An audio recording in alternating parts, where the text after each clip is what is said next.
Hercule, la Vénus de Milo ou encore Héra, ils sont tous descendus de l'Olympe cet hiver, direction Courchevel, pour l'exposition L'Art au sommet. Co-organisé par la Galerie Barthou et la commune, cet événement décore la station d'œuvres imposantes. Toutes ces créations ont été réalisées par Léo Caillard, un artiste parisien qui explore à travers cette série les concepts de liquide et de mouvement, des notions bien familières au sport de glisse. Il y a toute une notion de vitesse, de déplacement, de mouvement. J'aime bien la sculpture qui se met finalement à vivre et à danser.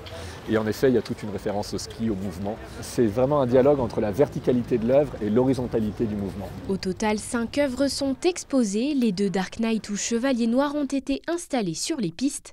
Le choix de l'emplacement de ces sculptures a été attentivement réfléchi, car le noir de ces œuvres contraste avec le blanc de la neige et suscite ainsi un sentiment de puissance et de stoïcisme.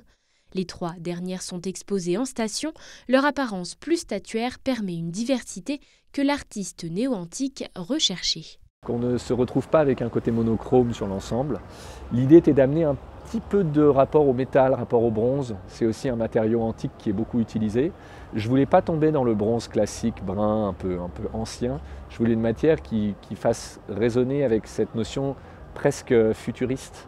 On est entre le passé et le futur. L'œuvre est un visage antique et en même temps la finition est presque proche d'une œuvre de la NASA ou d'un objet qui serait presque futuriste. Et je voulais un peu ce dialogue entre les 2 époques. Initialement sculpteur sur marbre, Léo Caillard a dû pour cette exposition composer avec les contraintes de l'environnement.